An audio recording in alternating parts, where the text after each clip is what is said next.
After an argument, my son left me at a bus stop with no money. A blind gentleman whispered, "Pretend you're my wife. My driver is coming. Your son will regret leaving you." The afternoon sun beat down mercilessly as I watched Daniel's car disappear around the corner, the screech of tires on asphalt, a final punctuation to our argument. At 67, I never imagined I'd be standing abandoned at a bus stop, my own son driving away in anger. "I'm not a child, Daniel," I had told him, my voice trembling despite my efforts to remain calm. "I don't need you arranging my life as if I'm incompetent." His response had been predictably dismissive. "Mom, you're being unreasonable. That senior living facility is perfect. They have activities, medical staff, everything you need. Everything except my independence," I'd countered.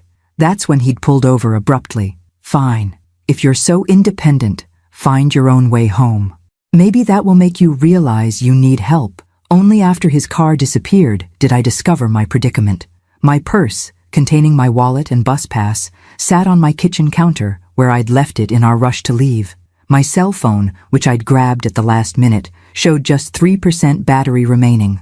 I felt a flush of humiliation rise to my cheeks as I stood at the bus stop, a woman of my age with no way to get home. 5 years a widow, 30 years a teacher of literature, and now reduced to this, stranded by my only child who couldn't understand that living in that antiseptic prison of a retirement community would kill me faster than any physical ailment. The bus stop bench offered little comfort to my arthritic hip as I contemplated my options. I could walk, but my apartment was at least 4 miles away.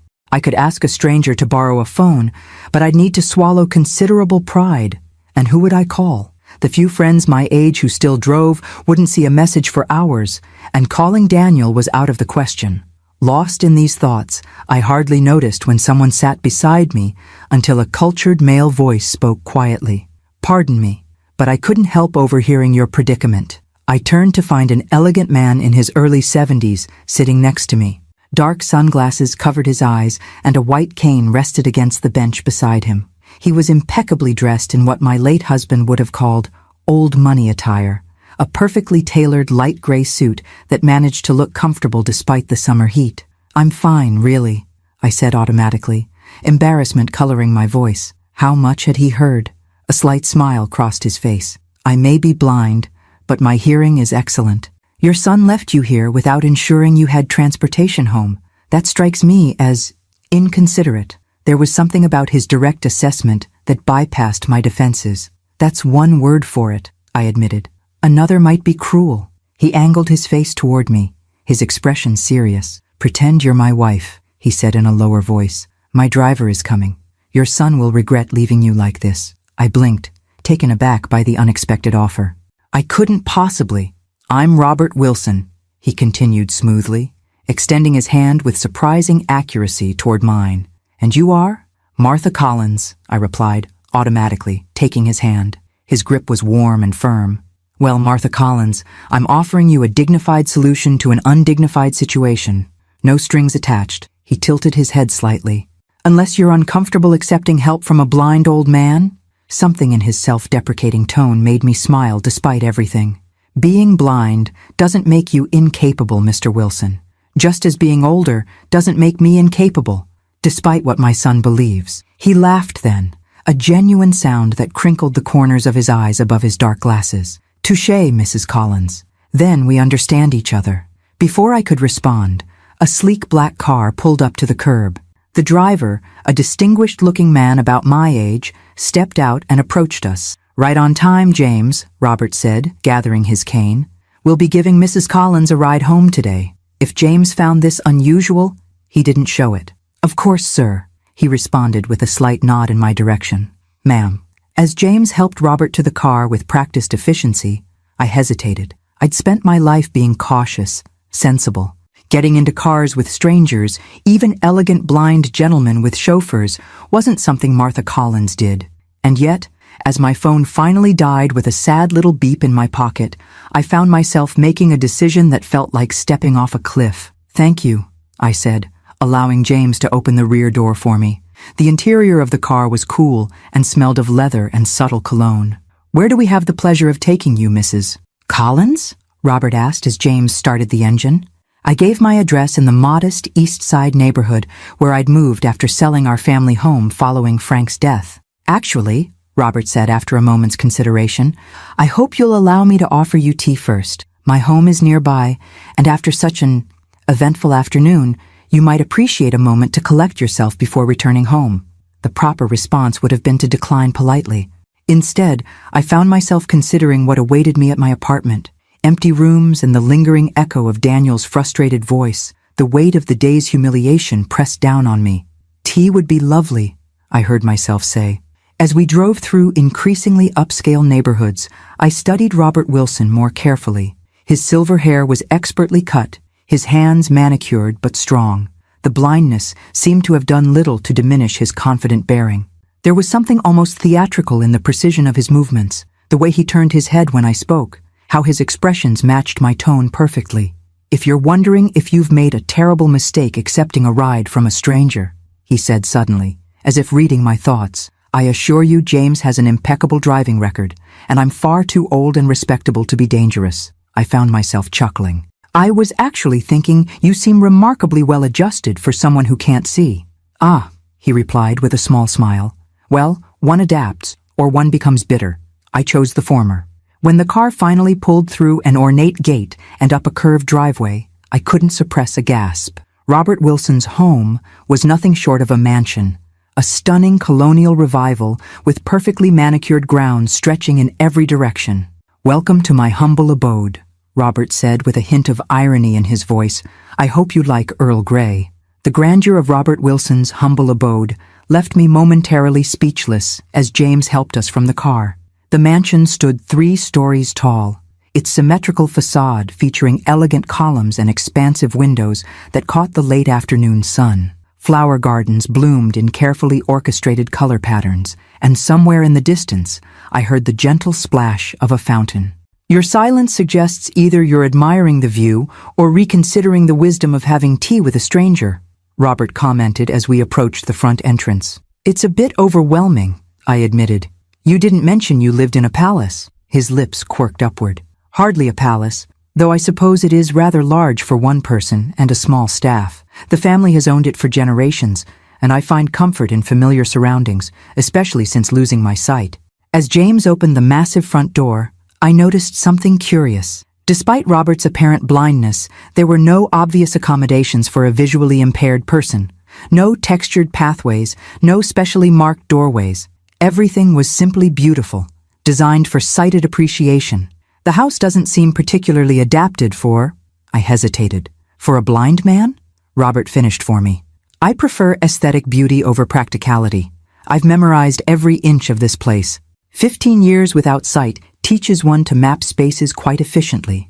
We entered a foyer with soaring ceilings and a grand staircase that curved upward like something from a classic film. A crystal chandelier hung overhead, casting rainbow prisms across marble floors. "We'll take tea in the garden room," Robert told James, "and perhaps some of those lemon biscuits Mrs. Chen made yesterday." "Very good, sir," James replied, before disappearing down a hallway. Robert offered his arm with surprising accuracy. "Shall we?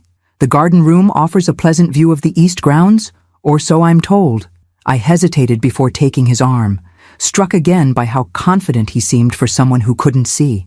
As we walked through the house, I noticed subtle details, the way he occasionally trailed his fingers along certain surfaces, how he counted steps under his breath between rooms. The garden room proved to be a sunlit conservatory with floor-to-ceiling windows overlooking immaculately landscaped grounds. Comfortable wicker furniture with plush cushions created several seating areas among large potted plants. The effect was both grand and intimate, wealth displayed without ostentation. "Please, make yourself comfortable," Robert said, gesturing to a seating arrangement near the windows. He settled himself in an adjacent chair with practiced ease, placing his cane carefully beside him. "Have you lived here long?" I asked, trying to reconcile this palatial home with the man before me. "All my life, with a few intervals away for education and business," he replied. "Though I've closed off portions of it since losing my sight, no point maintaining rooms I'll never see again." There was a wistfulness in his tone that touched me unexpectedly. "I downsized after my husband died," I offered. "Our family home felt too empty with just me rattling around in it." Frank, wasn't it? Your husband's name? I blinked in surprise. Yes, but I don't remember mentioning you were wearing a wedding band but referred to yourself as Mrs. Collins, not Miss. And you mentioned your son, so I made an educated guess, Robert explained smoothly. Was it a long marriage? 42 years, I replied. High school sweethearts, if you can believe such a cliché. He was an engineer. Heart attack took him 5 years ago. My condolences. A significant loss. James returned with a tea service that would have impressed the Queen. Delicate china, silver serving pieces, and an array of small sandwiches and biscuits arranged on tiered plates. Will there be anything else, sir? James asked after setting everything before us. No, thank you, James. We'll manage. Robert waited until James had left before speaking again. Now then, Martha Collins, former teacher, literature, I would guess from your speech patterns, widow, mother to at least one controlling son.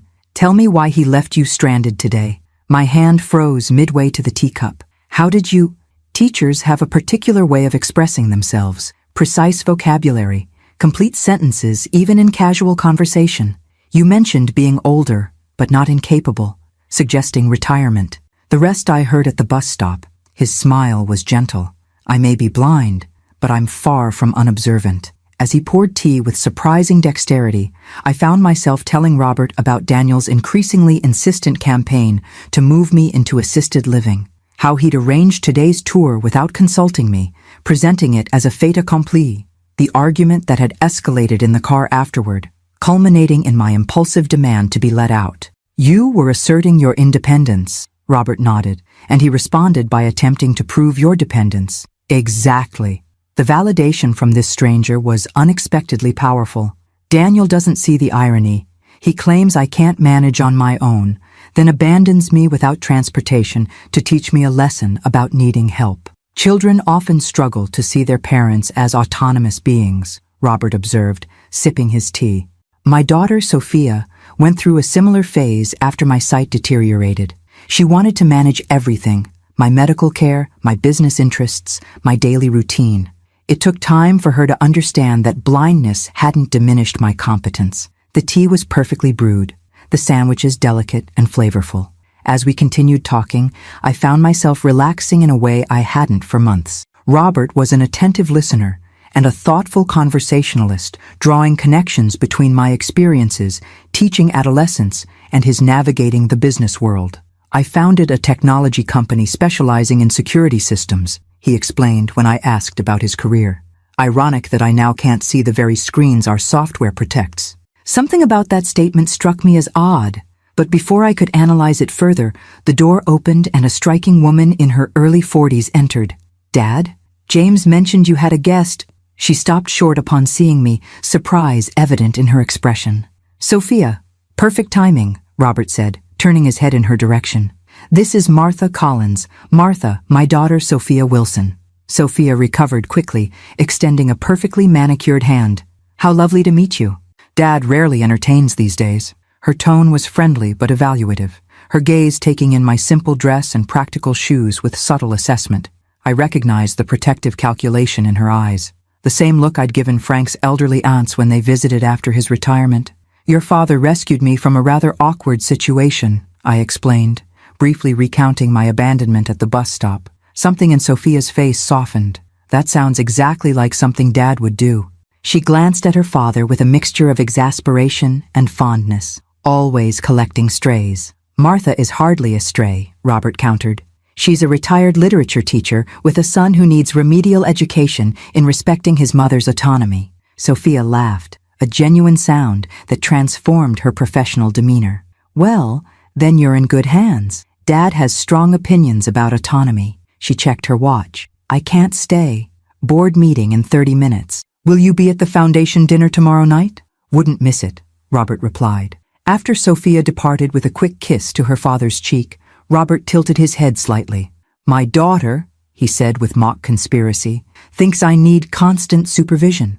The blindness makes her nervous, even after all these years. I studied him carefully, something about his demeanor nagging at me. She seems lovely, protective, but that's natural. Indeed, Robert set down his teacup with precision. Now, shall we arrange to get you home before your son sends out a search party? James drove me home, as the evening shadows lengthened across the city. Robert insisted on accompanying me, saying something about completing the rescue properly. We sat side by side in the luxurious back seat, close enough that I could detect the subtle scent of his cologne, something expensive and understated with notes of sandalwood. "Your son will likely be worried by now," Robert remarked as we turned onto my street. I checked my watch and sighed. It's been 3 hours since he left me. He's either frantic or still fuming. My apartment building came into view, a modest but well-maintained complex where most residents were retirees like myself. Nothing like the palatial estate we'd just left, but it was home. "There's a car parked in front of your building. Dark blue sedan, man pacing beside it," Robert observed casually. I squinted through the windshield. "That's Daniel." Then I froze, turning to look at Robert sharply. "How did you—" The car stopped, and Robert's hand found mine with unerring accuracy.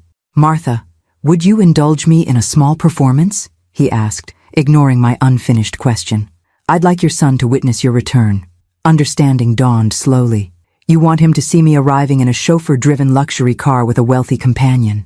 "Precisely." His smile held a hint of mischief that made him suddenly appear younger. A small lesson in presumptions, perhaps. I should have refused. It was childish, really, a petty revenge. But I thought of Daniel's dismissive tone, the way he'd driven off leaving me stranded, his absolute certainty that I couldn't manage without him. "What did you have in mind?" I asked. Robert's plan was simple. James would open my door with formal deference. Robert would exit with my assistance, playing up his blindness slightly. I would make introductions, and Robert would express delight at finally meeting my son, perhaps mentioning our plans for the coming week. "Nothing explicitly false," Robert assured me.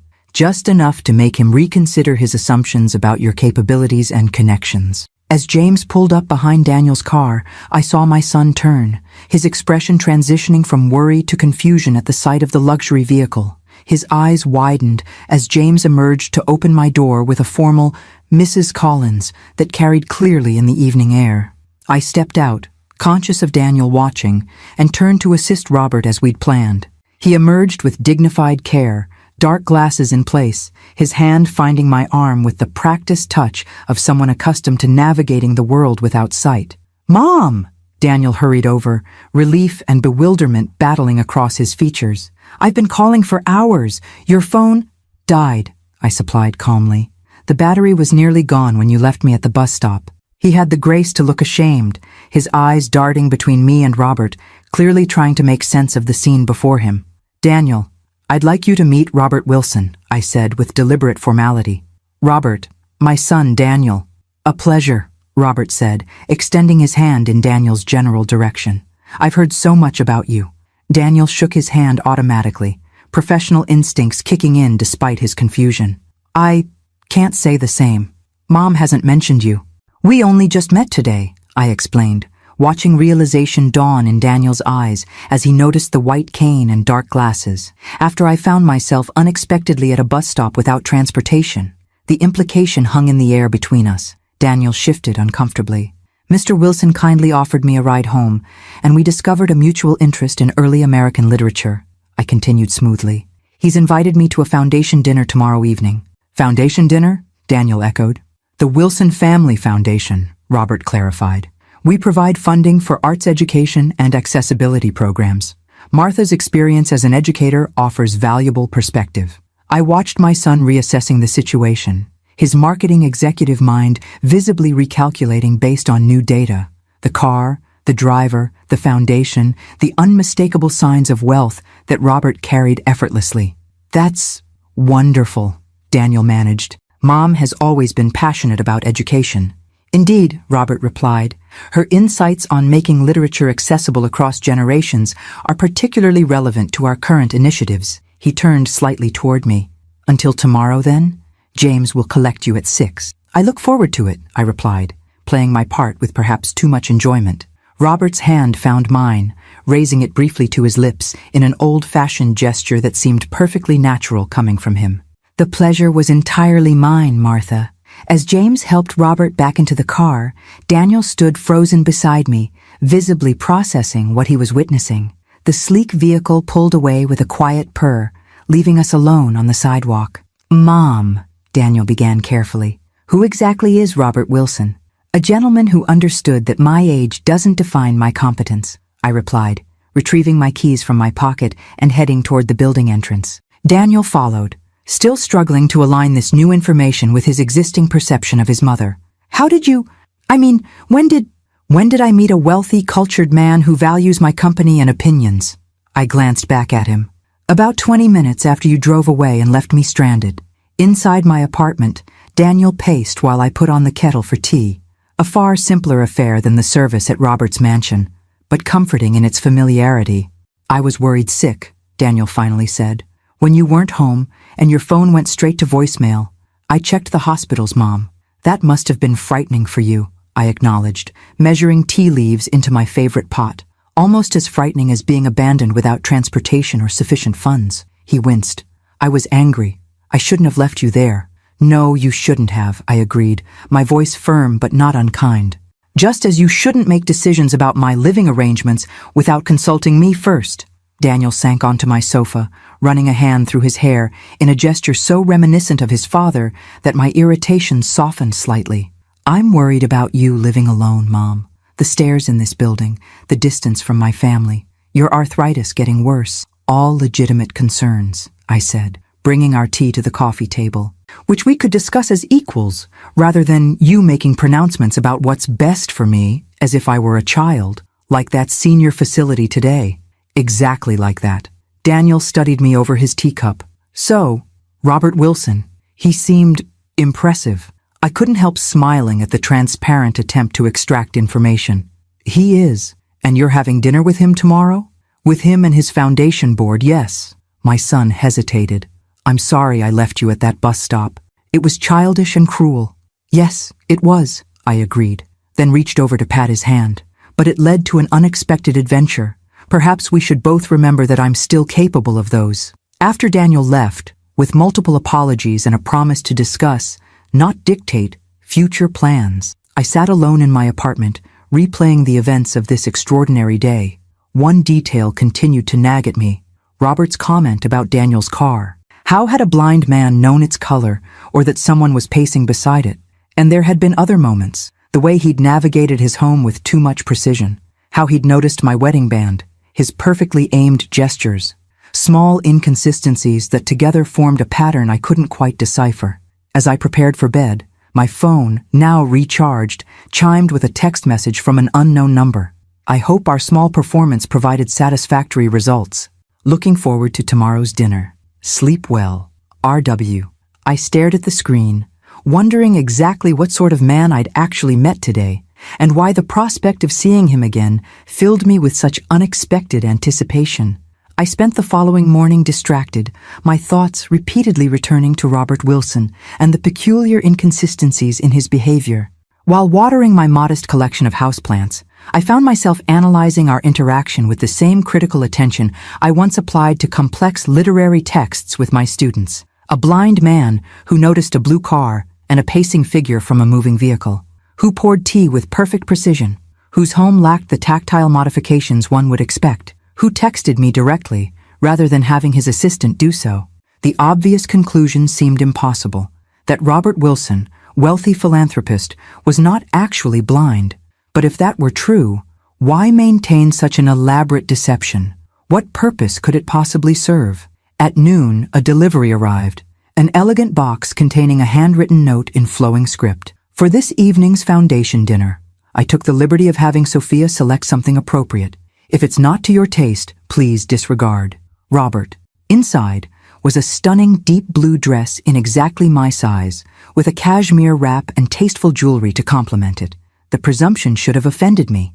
Instead, I found myself carefully hanging the dress to release any wrinkles, my fingers lingering on the luxurious fabric. It had been years since anyone had given me clothing as a gift, longer still since I'd had occasion to wear something so elegant. My phone rang as I was examining the accompanying sapphire earrings. Mom? Daniel's voice carried a tentative note I rarely heard from my confident son.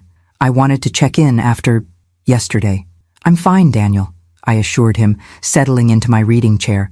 In fact, I'm preparing for this evening's event. About that, he cleared his throat. I did some research on Robert Wilson. Of course he had. Daniel never could resist investigating anything that didn't fit his orderly worldview. And he's not just wealthy, Mom. Forbes estimates his net worth at over $3 billion.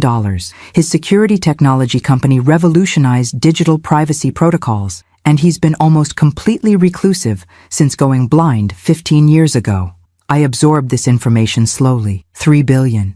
The number seemed abstract, disconnected from the attentive man who had rescued me from a bus stop. Why are you telling me this? I asked finally. Daniel hesitated. Because it's odd that someone who rarely appears in public would suddenly take an interest in my mother. I'm concerned he might have ulterior motives. Such as? I couldn't keep the amusement from my voice.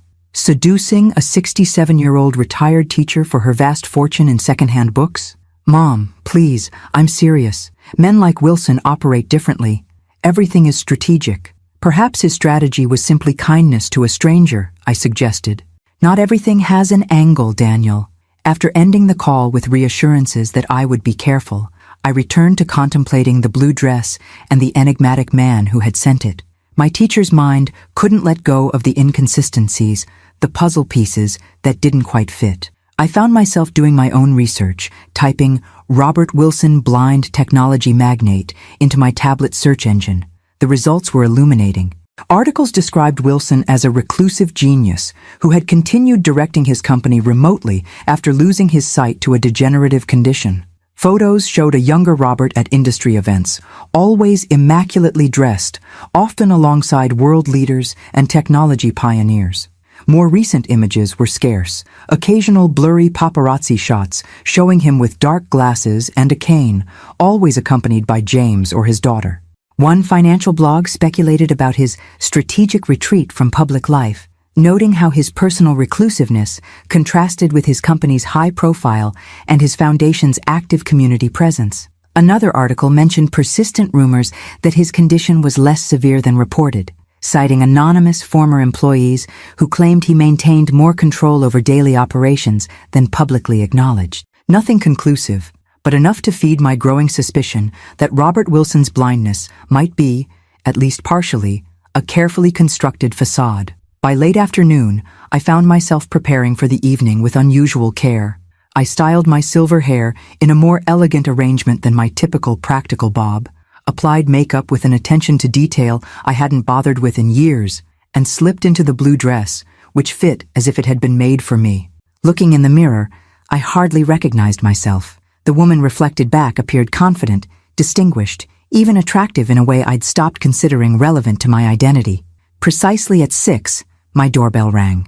James stood in the hallway, as formal and correct as the previous day. "Mrs. Collins," he greeted me with a slight bow.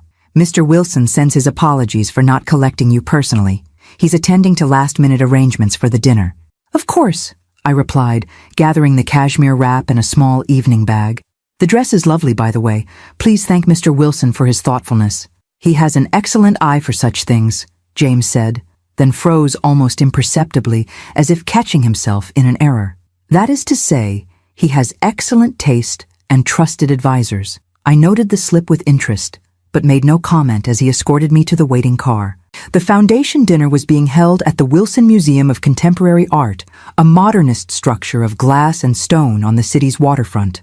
As we approached, I observed people in formal attire ascending the wide steps, camera flashes occasionally illuminating the night, as photographers documented the arrival of what appeared to be minor celebrities and local dignitaries. "There will be press," James warned as we pulled up to the entrance. "Mr. Wilson asked me to escort you directly inside to avoid unnecessary attention." The efficiency with which James navigated me through a side entrance and into a private elevator suggested this was a well-established protocol. We emerged into a quieter hallway where Robert stood waiting, resplendent in a tailored tuxedo, his dark glasses exchanged for a different pair with subtly tinted lenses. "Martha," he greeted me, turning at the sound of our approach with that too-perfect timing I'd noticed before. "You came. Did you doubt I would?" I asked, allowing him to take my hand. "People often find my world intimidating," he replied. "The dress suits you perfectly." "Yes," I said, watching his face carefully. "Sophia has an excellent eye." "She does," he agreed smoothly, "though I selected the color myself." Dark blue has a depth that complements your voice. My voice has a color? His smile deepened, creating fine lines around his mouth that hadn't been apparent the day before. When one sense is diminished, others compensate in fascinating ways. I decided to test a small theory. The earrings are particularly beautiful, I said, deliberately not touching them or making any sound that would indicate their location. Without hesitation, Robert's hand rose to hover near my right ear, exactly where the sapphire glinted. Simple elegance suits you better than ostentation. His fingers were inches from my ear, close enough that I could feel their warmth. We stood suspended in that almost touch for several heartbeats before James discreetly cleared his throat. "Sir, the guests are assembling for the reception. Ms. Wilson asked me to remind you about greeting the mayor before dinner." Robert's hand dropped, and the moment shattered. "Duty calls," he said with a slight sigh. "Shall we brave the crowds together, Martha? I find these events more tolerable with pleasant company." He offered his arm with the practiced gesture of a blind man, but as I took it, I couldn't shake the certainty that those tinted glasses were observing me with perfect clarity. The question wasn't whether Robert Wilson could see. I was now convinced he could. The question was why he pretended otherwise, and whether I should confront him with what I suspected. For now, I decided, I would observe and gather evidence, approaching the mystery of Robert Wilson with the same methodical analysis I'd once applied to Shakespearean deceptions with my senior students. After all, as I'd often told them, the most interesting characters are always those with secrets. The Wilson Foundation's annual gala proved to be a masterclass in elegant philanthropy. The museum's grand hall had been transformed into a sophisticated dining space, with tables arranged around a small stage and podium. Crystal chandeliers cast warm light over arrangements of white orchids and blue hydrangeas that matched my dress so perfectly I wondered if it had been a deliberate coordination. With Robert's arm linked through mine, we navigated the crowd with what appeared to be well-rehearsed precision. He moved confidently, occasionally touching my arm or leaning closer as if needing guidance through particularly dense clusters of guests. Yet I noticed how he never bumped into anyone, how he seemed to anticipate movements before they occurred, how his face turned toward approaching people seconds before they spoke. "Robert, marvelous event as always," called a silver-haired woman in an elaborate emerald gown. "And who is your lovely companion?" "Elaine Harrington, chairman of the City Symphony Board," Robert murmured to me before raising his voice. "Elaine, may I present Martha Collins, a retired literature professor whose insights on educational accessibility have been invaluable." I shook her hand, noting how Robert had upgraded my high school teaching position to a professorship. "A pleasure to meet you." "Professor Collins," Elaine beamed. "How refreshing to see new faces in Robert's circle. He's become such a recluse these past years." "With good reason," Robert replied smoothly. "Large gatherings are challenging without sight."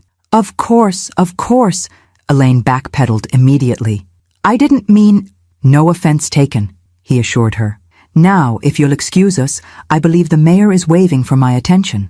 He wasn't, of course. The mayor was deep in conversation with a group of businessmen near the bar, his back to us. "The mayor is actually engaged elsewhere," I observed quietly as we moved away from Elaine.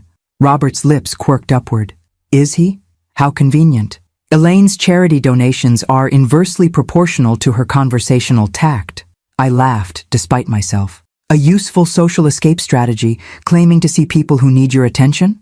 His steps faltered almost imperceptibly, and I realized my verbal trap too late. "A figure of speech," he recovered smoothly. "James usually signals me when someone is trying to catch my eye. But James was nowhere near us at that moment, and we both knew it. Before I could press the point, Sophia appeared, elegant in a burgundy gown that complemented her dark hair. "Dad, we're about to begin the presentation. Martha, I've seated you at our family table." She glanced between us, a flicker of suspicion crossing her features. "I hope you're enjoying yourself." "Immensely," I replied. "Your father has been introducing me to quite an impressive array of people." "Has he?" Sophia's voice carried a note of concern. "Dad excels at networking despite his limitations." The slight emphasis wasn't lost on me. Sophia was marking territory, reminding me of her father's vulnerability, or at least his purported vulnerability.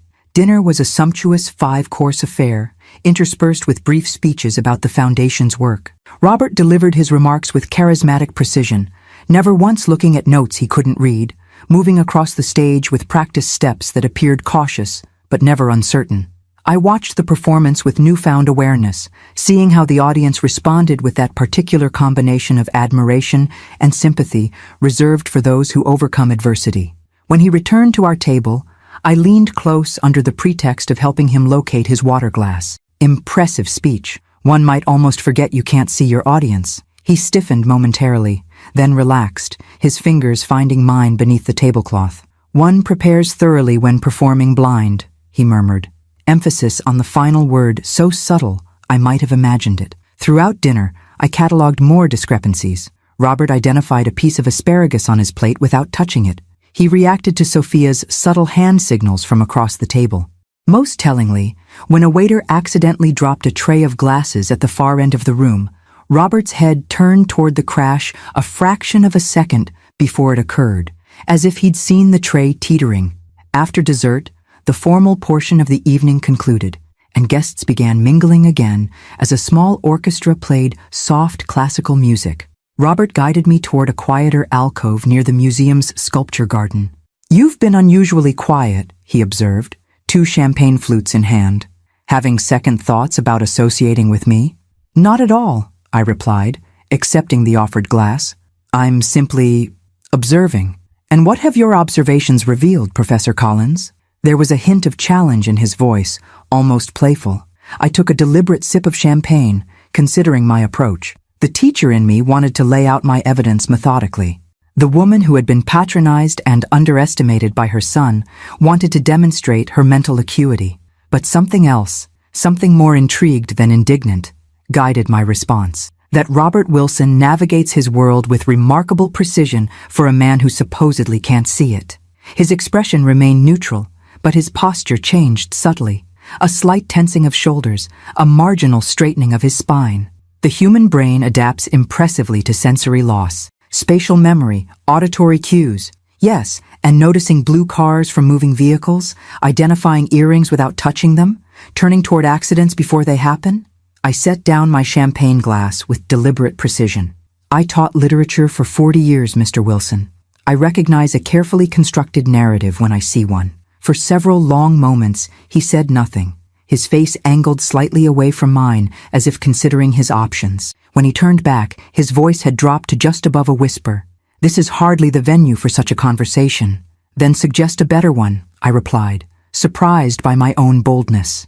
A slight smile curved his mouth. "You are not what I expected, Martha Collins. I rarely am these days. Age has a way of liberating one from expectations." He nodded thoughtfully. "The sculpture garden. 10 minutes. Take the east door and follow the path to the fountain." Before I could respond, he straightened and raised his voice to normal levels. "Sophia, there you are. I was just telling Martha about your remarkable work with the Foundation's educational initiatives." Sophia had approached so silently I hadn't noticed her, yet Robert had. Another slip in his performance. She glanced between us, her expression carefully neutral, but her eyes shrewd. "Nothing remarkable about it. Just continuing your vision," she replied. "Martha, I hope Dad hasn't monopolized your entire evening. There are several board members who'd love to hear your educational perspective." The subtle dismissal was clear. Sophia wanted time alone with her father, perhaps to question my presence, perhaps to warn him about whatever she suspected might be developing between us. "I was just about to visit the ladies' room anyway," I said pleasantly. "If you'll excuse me?" As I walked away, I could feel their eyes, both pairs, I was certain, following me across the room. 10 minutes, Robert had said. 10 minutes until I would potentially hear the truth behind the performance I'd been witnessing. I checked my reflection in the restroom mirror, adjusting a strand of silver hair that had come loose. The woman who gazed back at me appeared poised, elegant, and unexpectedly resolute. Daniel wouldn't recognize this version of his mother, the woman willing to meet a near stranger in a darkened garden to confront him about a suspected deception. For that matter, I hardly recognized myself. Yet as I slipped through the east door into the cool evening air, I felt more alive than I had in years. The sculpture garden was a study in shadows and soft illumination. Strategic lighting highlighted modernist installations while leaving pathways in gentle darkness. The night air carried the scent of jasmine and the distant murmur of the gala continuing inside. I followed the stone path as instructed, my heels clicking softly against the pavers, until I reached a circular fountain where water cascaded over black marble in a hypnotic pattern. Robert was already there, his back to me, silhouetted against the illuminated water. He had removed his tinted glasses, and they dangled from one hand. Without turning, he spoke. "You counted 7 discrepancies in my performance tonight. I noticed you cataloging them." I approached slowly, coming to stand beside him. 8, actually. Now he turned, and for the first time, I saw his eyes directly, clear, sharp, and unmistakably focused on mine. No cloudiness, no wandering gaze, nothing to suggest any visual impairment whatsoever. 8, he conceded with a slight nod. "What gave me away?" "The blue car yesterday was the first clue," I replied, maintaining his gaze steadily. "But it was the earrings tonight that confirmed it. You reached for them without any auditory cue about their location. A careless mistake. Normally I'm more disciplined." "Why?" I asked simply. "Why pretend to be blind?" Robert sighed and gestured to a stone bench nearby. "Shall we sit?" It's a rather long explanation. The bench was cool beneath me as we settled side by side, close enough that our shoulders nearly touched. Robert pocketed his glasses, apparently having no further use for them in my presence. 15 years ago, he began, I wasn't just wealthy, I was visible. Magazine covers, television interviews, private meetings with presidents and prime ministers. My company's security innovations made me a public figure in a field where anonymity is ironically the ultimate luxury. He paused, his profile sharp against the darkness. Then came the threats, not just the standard corporate espionage or random harassment that comes with wealth, but targeted threats against my family. Sophia was still in college then. Someone sent her photographs taken inside her dormitory room, along with specifications about the security systems protecting our homes, implying they could breach them at will. I felt a chill that had nothing to do with the night air. How terrifying. Indeed, we increased security naturally, but the psychological damage was done.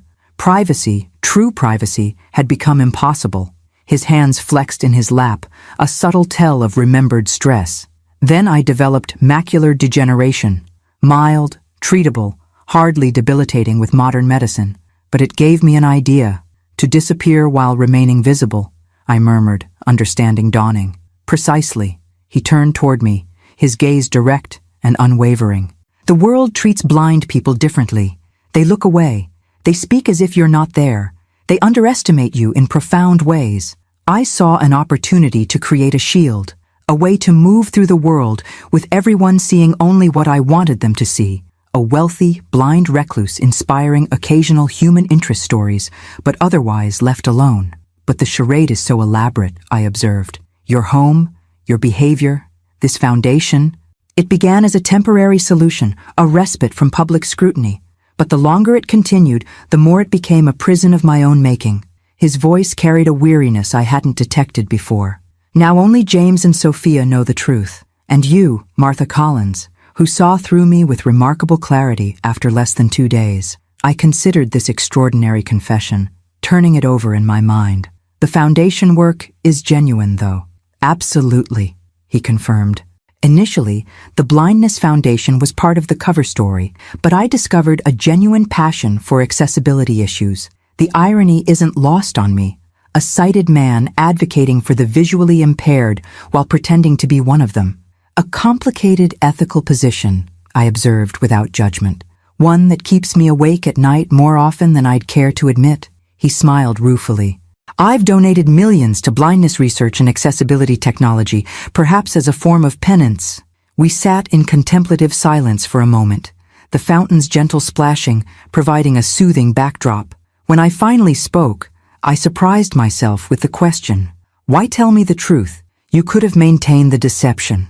I'm hardly a threat to your carefully constructed world. Robert turned fully toward me, his expression suddenly vulnerable, in a way his blind persona never was. Because when I sat next to you at that bus stop, I recognized something I haven't encountered in 15 years.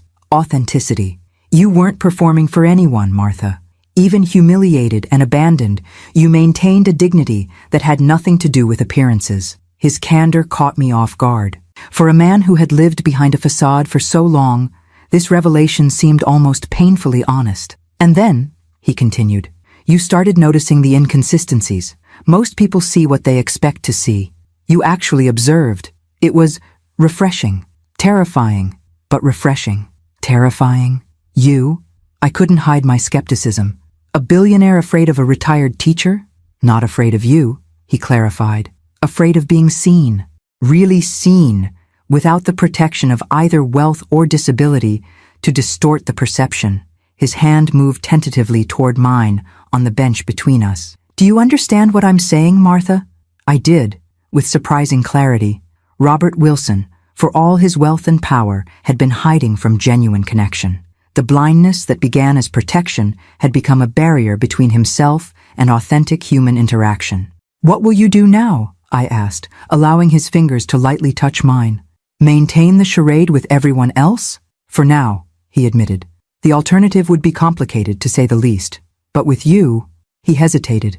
With you, I'd like to be simply Robert. No performance, no pretense. The vulnerability in his request touched something in me.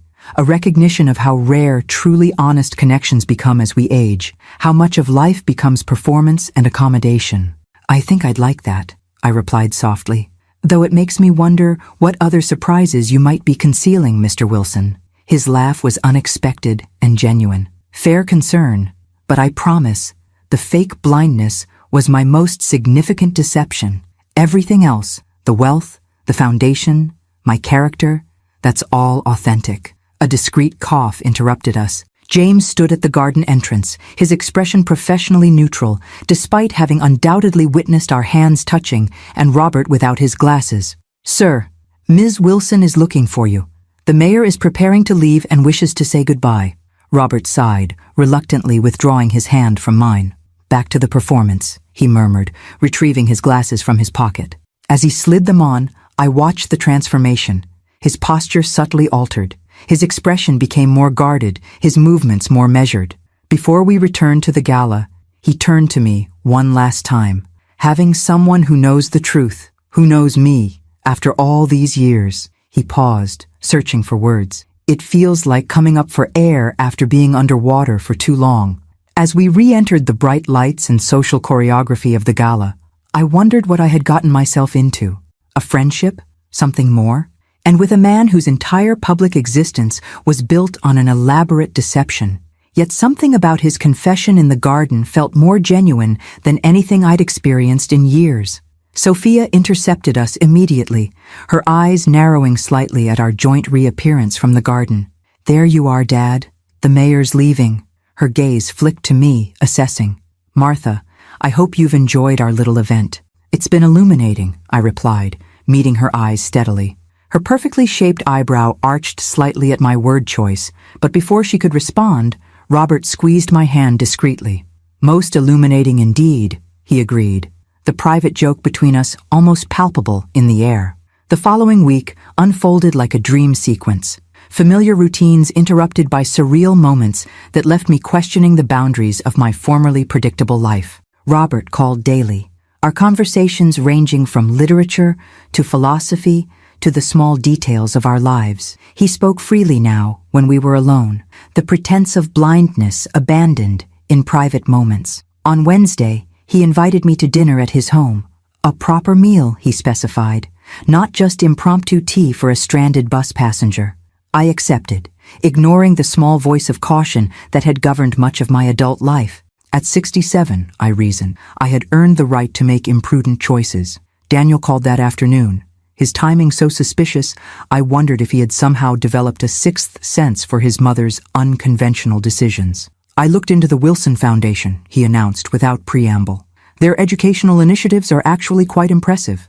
They've funded literacy programs in 20 states. How thorough of you, I replied, selecting earrings for the evening. Any particular reason for your research? Just making sure everything's legitimate. His hesitation was telling. You've been spending time with this man? I sighed, setting down the earrings. Daniel, your concern is noted but unnecessary.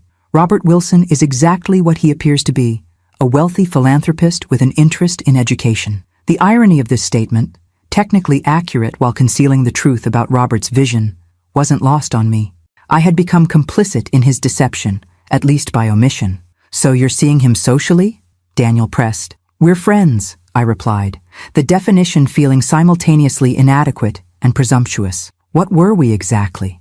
Two people who had shared an unusual moment of honesty, connected by a secret and perhaps by something more elusive. When I arrived at Robert's mansion that evening, the atmosphere had changed subtly from my first visit. James greeted me with the same formal courtesy, but led me to a smaller, more intimate dining room instead of the grand formal one I'd glimpsed previously. The table was set for two, with candles providing most of the illumination, and a fire crackling in a stone hearth nearby. Robert awaited me without his dark glasses, dressed casually in a tailored shirt and slacks rather than his usual formal attire. The sight of him, relaxed, unguarded, visibly pleased by my arrival, caused an unexpected flutter in my chest. No performance tonight, he said, gesturing to his eyes. Just us. No audience to convince, I agreed, accepting the glass of wine he offered. Except perhaps Sophia, who will almost certainly interrogate the kitchen staff tomorrow about our dinner. I raised an eyebrow. She doesn't approve of me. She's protective, Robert clarified, leading me to the table.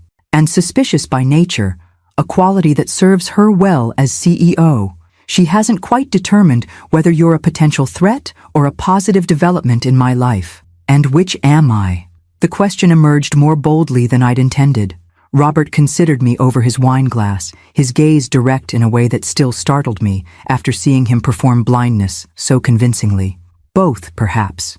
You've disrupted a carefully maintained equilibrium, but not necessarily in an unwelcome way. The dinner that followed was exquisite. Dishes I recognized from my teaching trip to Italy decades ago, prepared with authentic precision. Throughout the meal, our conversation flowed effortlessly, punctuated by moments of companionable silence that felt as natural as the dialogue. I've been thinking about your situation, I said as we lingered over dessert. The ethical implications of your deception. Ah, Robert set down his fork. I wondered when the professor would deliver her moral assessment. Not an assessment, I corrected. A question.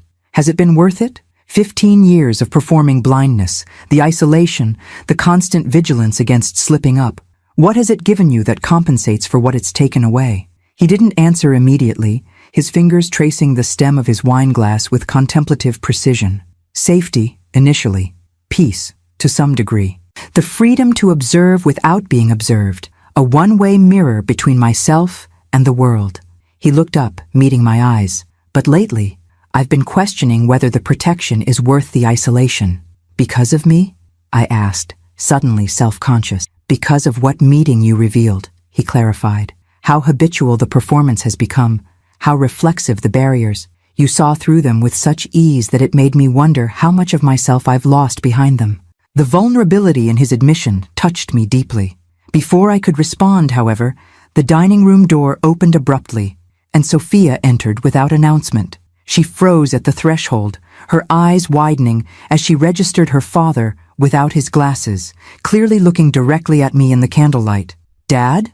Her voice held equal measures of confusion and alarm. Robert didn't startle or scramble for his glasses as I might have expected. Instead, he sighed softly and gestured to the empty chair beside him. Join us, Sophia.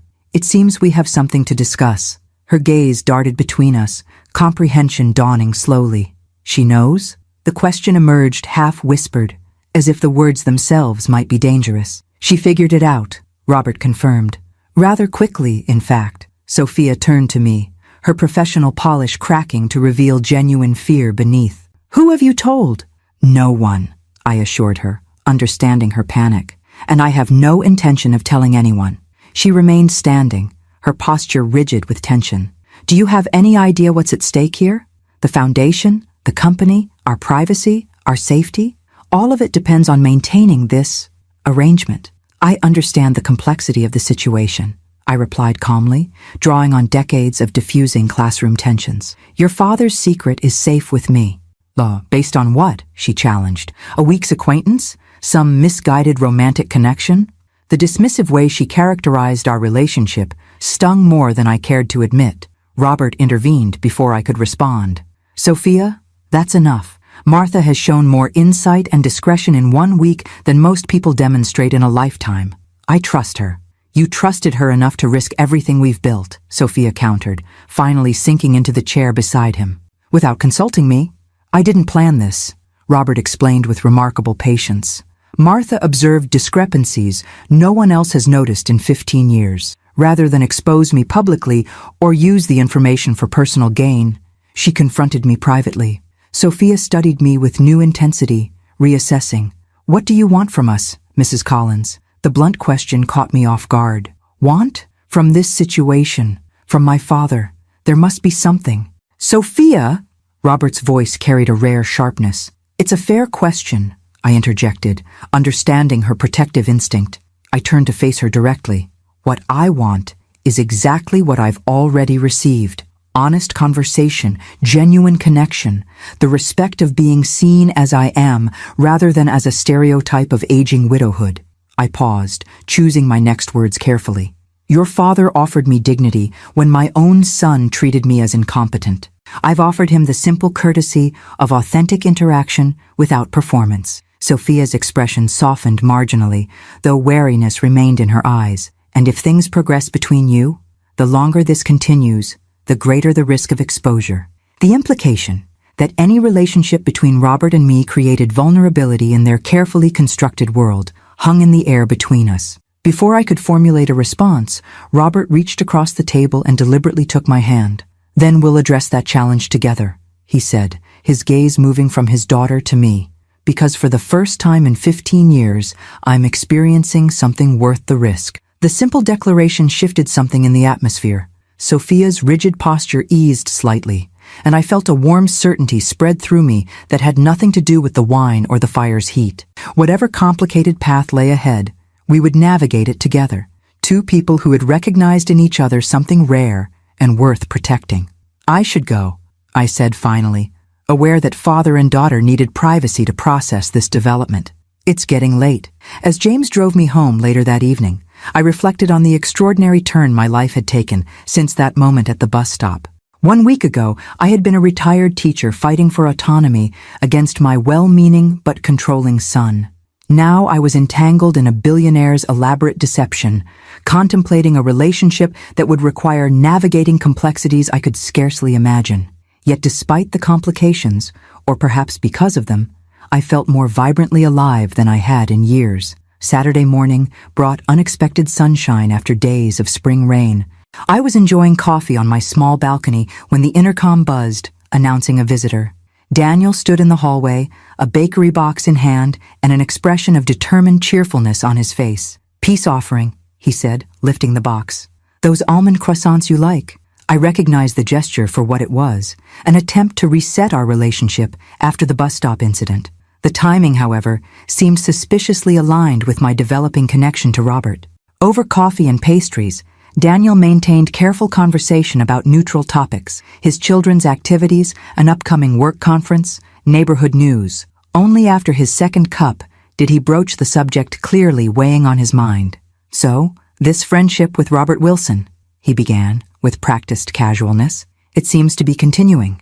It is, I confirmed, brushing pastry crumbs from my fingers. We enjoy each other's company. Daniel nodded, his marketing executive mind visibly calculating approaches. He's an interesting choice of friend. His reputation for reclusiveness is well documented. Perhaps that's changing, I replied non-committally. Mom, Daniel set down his cup with deliberate precision. I want you to be careful. Men like Wilson operate in different spheres with different rules. The power imbalance alone.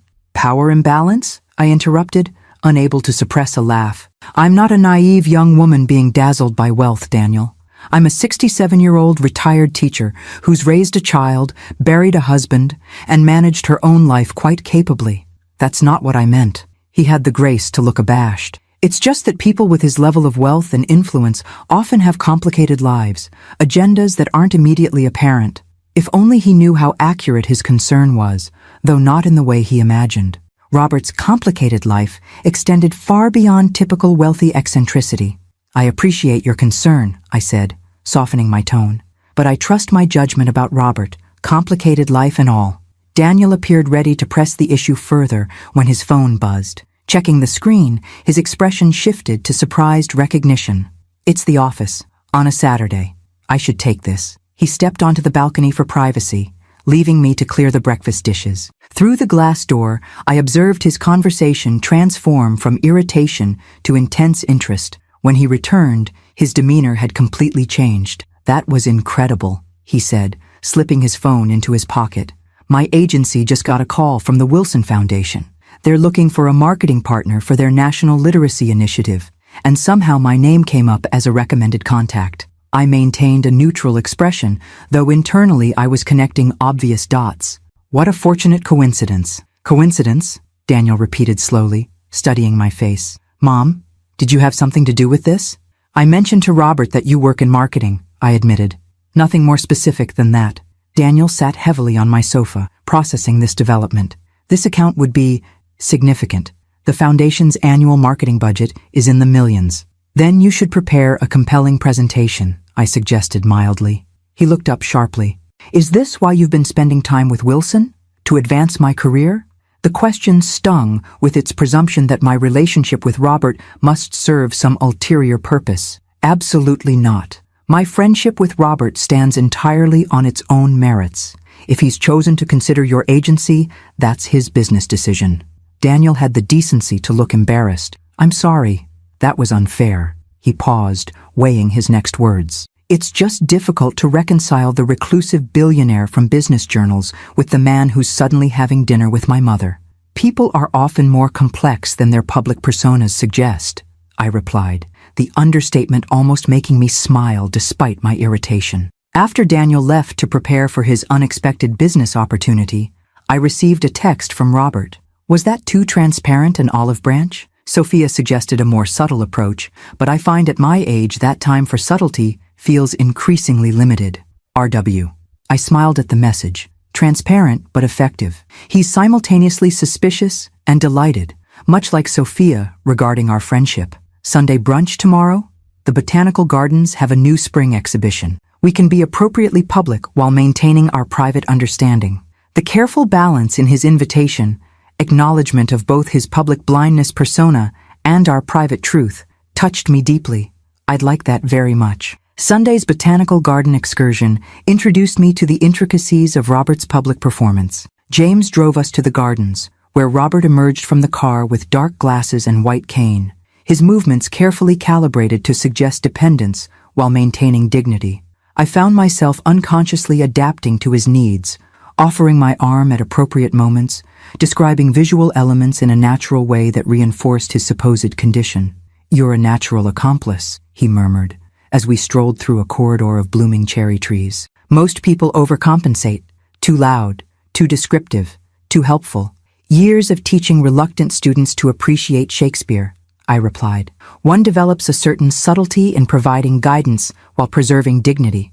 We attracted occasional glances. The elegantly dressed blind man and his silver-haired companion generated curiosity without recognition. In public, Robert was careful to maintain appropriate distance, our connection expressed through conversation rather than physical proximity. It was only when we found ourselves momentarily alone in the tropical conservatory that he removed his glasses briefly, his eyes meeting mine directly.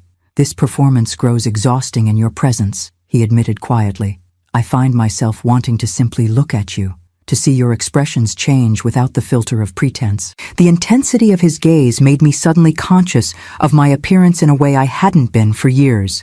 The lines at the corners of my eyes, the silver of my hair, the subtle markers of age I'd long ago accepted.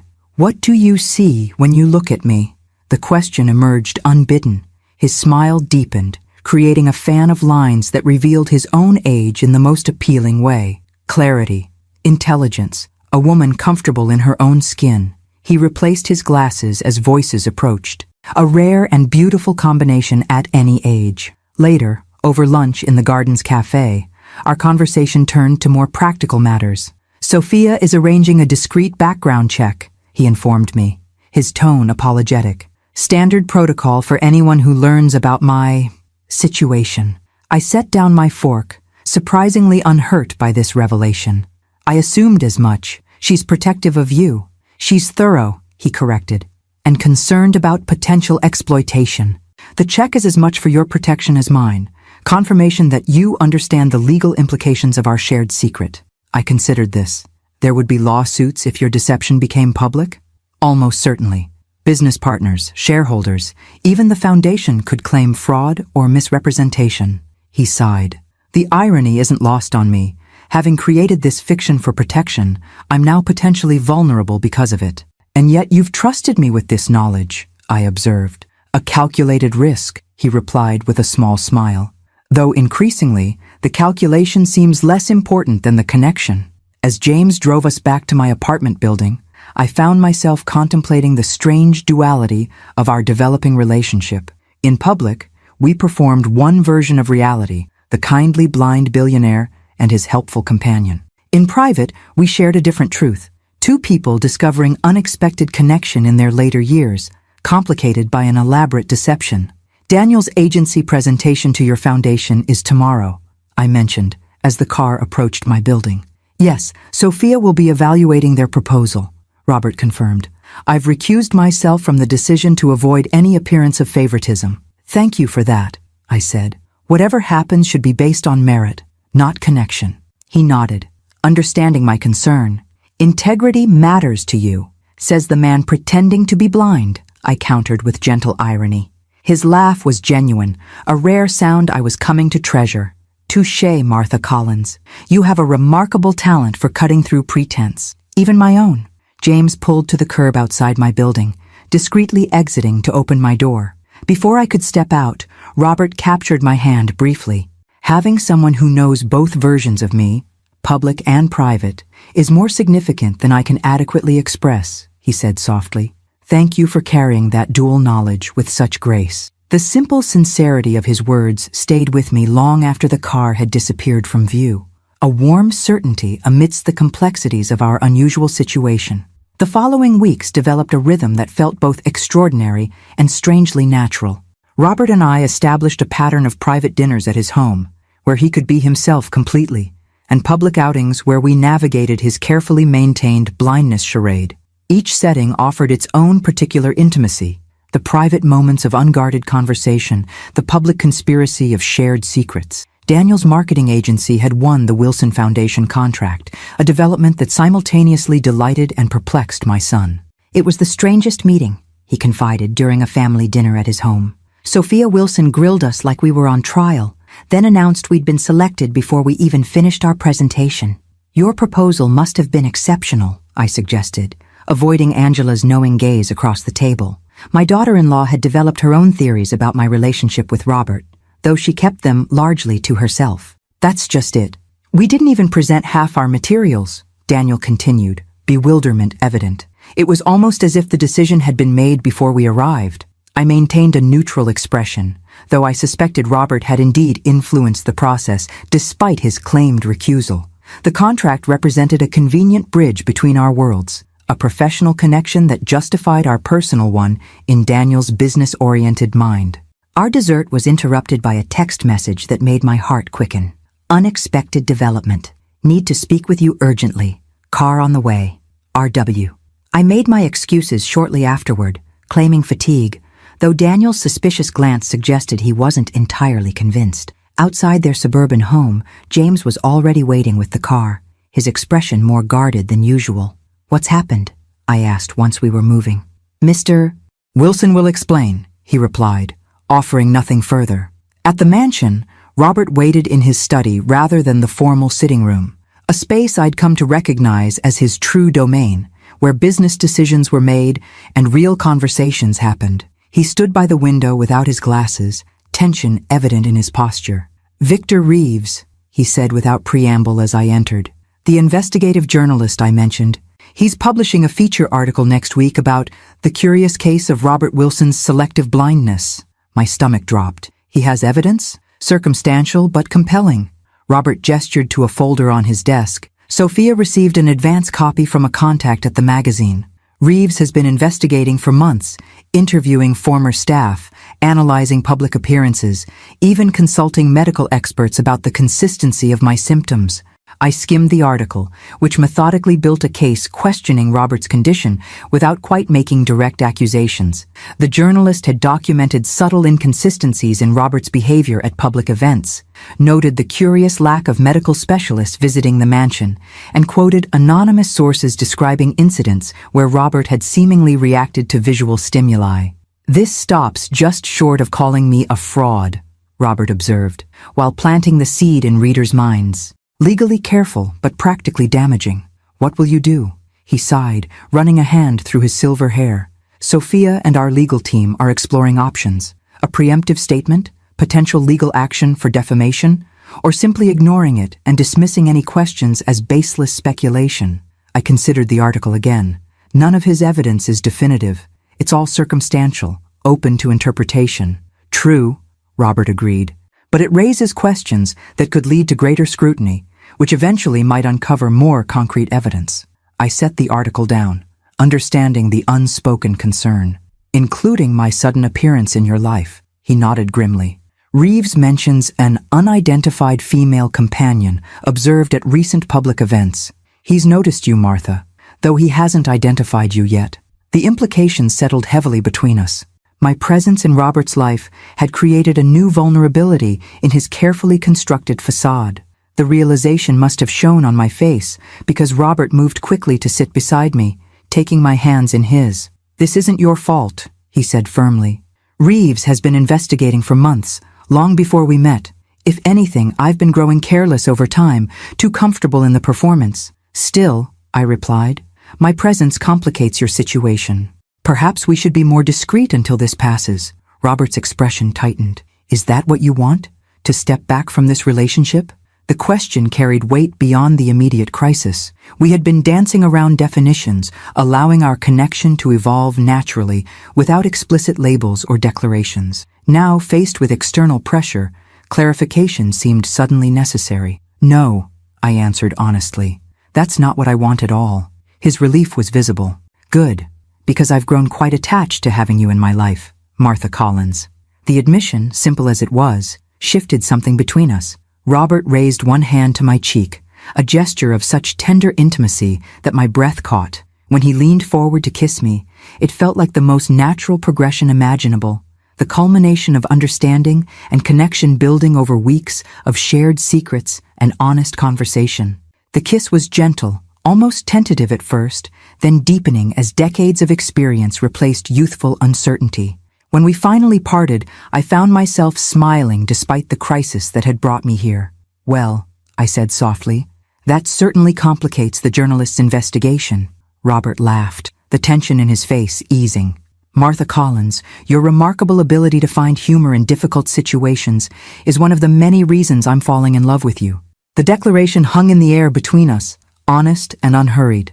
At our age, such admissions carried different weight, less dramatic passion, more considered certainty. "I'm rather fond of you as well, Robert Wilson," I replied, the understatement deliberate and mutually understood. Fraudulent blindness and all. His smile widened at that, but quickly sobered as reality reasserted itself. "We need to decide how to handle this situation. If Reeves publishes his article, then we face it together," I finished for him, "whatever consequences come."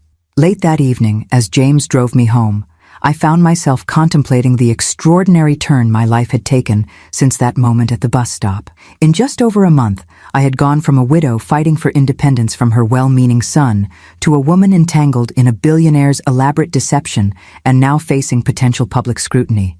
Yet despite these complications, or perhaps because of them, I felt more engaged with life than I had in years. The woman who had once planned her days around book club meetings and arthritis management now navigated dual realities and contemplated public scandals with a strange exhilaration.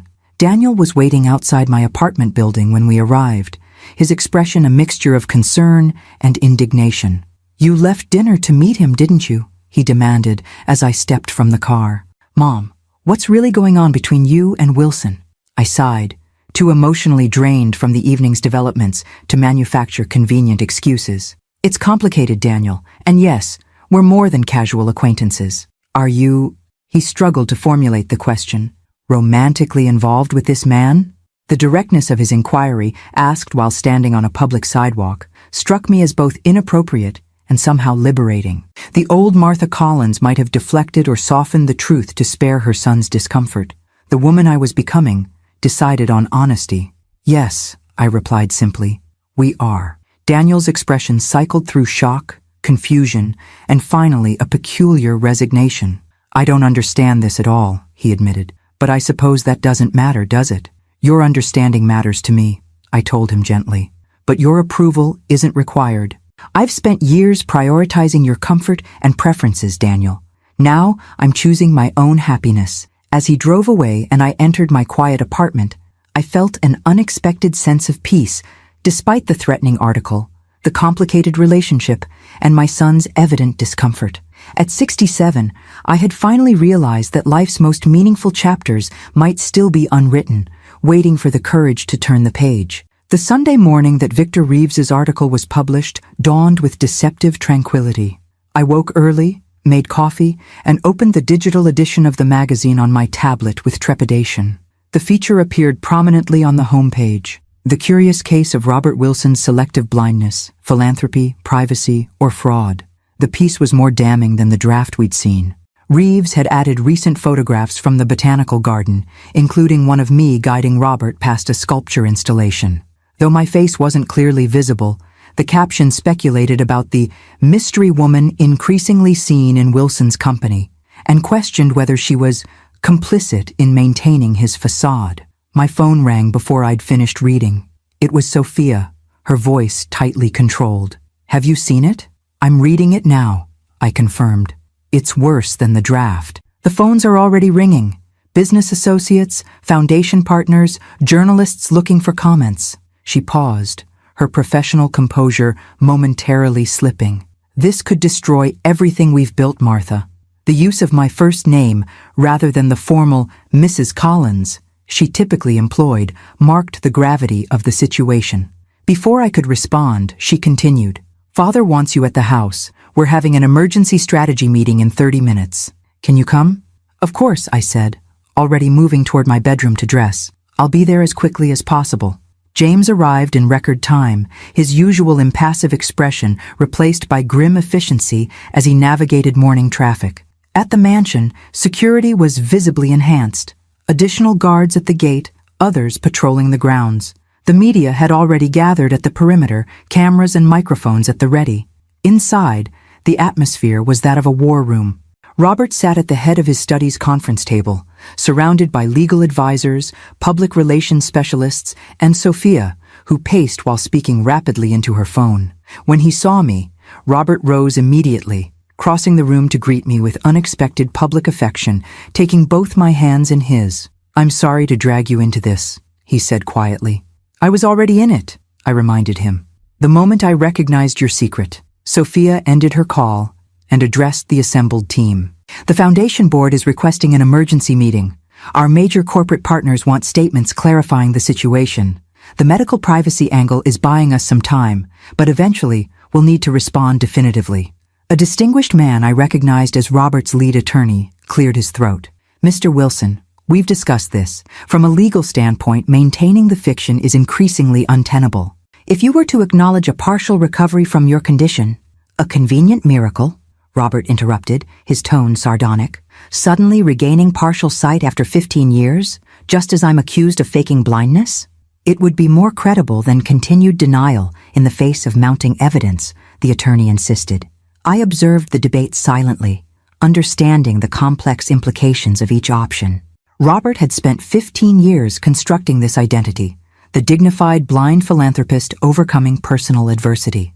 Admitting deception would undermine not only his personal credibility, but potentially the Foundation's work, the company's stability, and the privacy that had become so precious to him. After an hour of increasingly circular discussion, Robert raised his hand for silence. "I need to speak with Martha alone," he announced. "Everyone else, take 30 minutes."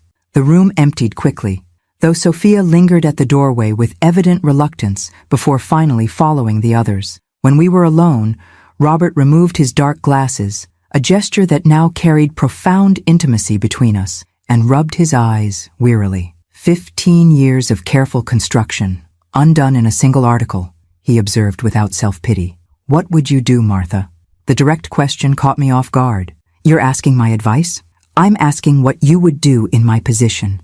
You're the most ethically centered person I know, and you understand the situation from both inside and outside. I considered carefully before responding.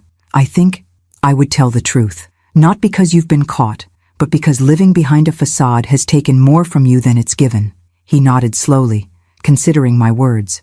The isolation was protective at first, then became a prison. I see that now.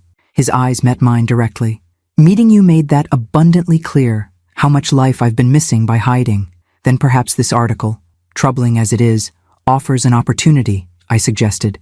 Not for a convenient partial recovery, but for honesty on your own terms. Robert's expression shifted as he absorbed this perspective. A public admission of the deception? A public explanation of why a man who values privacy might take extraordinary measures to protect it, I clarified. Not an apology for the deception, but an honest accounting of its purpose and effects. He fell silent, contemplating this approach. Finally, he asked, would you stand with me? Publicly? It would mean scrutiny, publicity, everything I've been avoiding, and now would be imposing on you as well. The question represented more than just this immediate crisis. It was an invitation to fully enter his world, to transition from private connection to public partnership. At 67, I was being asked to step into a spotlight I'd never sought or imagined. Yes, I said simply, I would. When the team reassembled, Robert outlined his decision with the clarity and authority that had built his business empire. Not a carefully crafted partial truth as his advisors had suggested, but a complete narrative. His growing discomfort with fame and scrutiny, the strategic decision to use perceived disability as a shield, the years of living behind a carefully maintained facade. We'll frame it as a personal statement, the public relations director suggested, already adapting to this unexpected approach. Emphasize your contributions to accessibility and vision research as genuine commitments that grew from your experience. And address the foundation's future directly, Sophia added, her initial shock giving way to tactical planning. Acknowledge the complex ethical questions while reaffirming our mission. By evening, the statement was prepared, a press conference scheduled for the following morning. As the team dispersed to implement the strategy, Robert and I found ourselves alone in his garden, the same spot where he had first revealed his secret to me. Are you certain about this? He asked quietly. Once we step into that press conference together, your life changes irrevocably. The privacy you valued, the quiet existence you've created, it will be compromised. I considered his warning seriously. The comfortable anonymity of my retirement would indeed be sacrificed. I would become a character in the public narrative of Robert Wilson's deception and redemption, subject to speculation and judgment from strangers. At our age, I replied finally, how many opportunities do we have for genuine reinvention? For adventures we never anticipated? I took his hand, the gesture now familiar and grounding.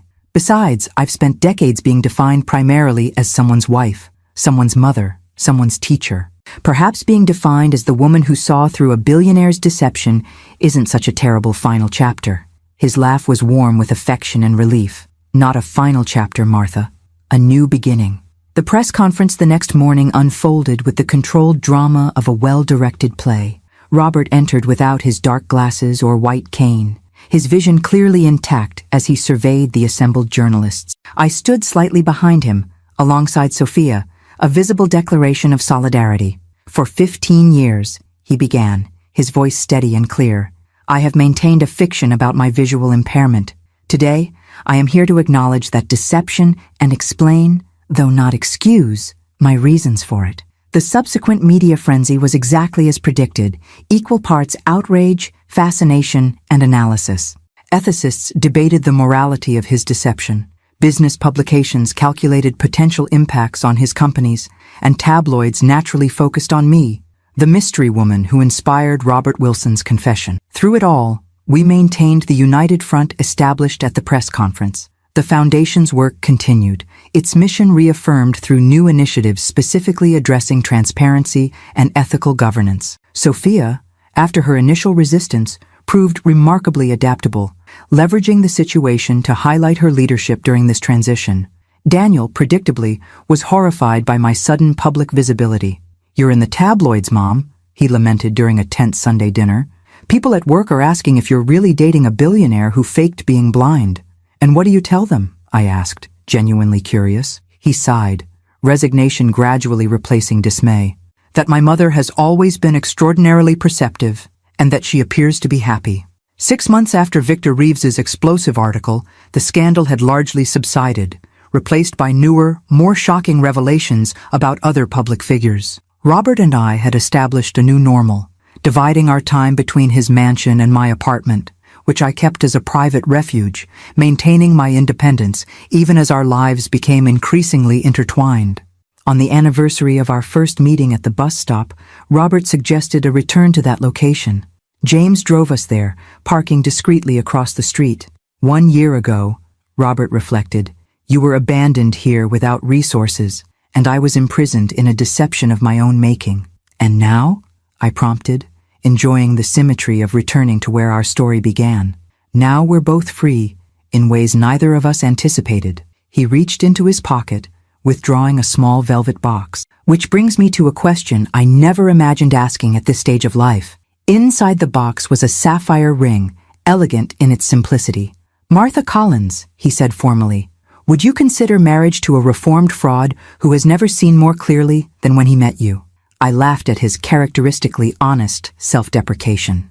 "I would," I replied, allowing him to slip the ring onto my finger. "Though I insist my son walk me down the aisle, however much he struggles to understand us." As we sat together at the bus stop where everything had changed, I thought about the extraordinary journey from that first encounter. The abandoned mother, the seemingly blind gentleman, and a whispered suggestion that led to revelations neither of us could have predicted.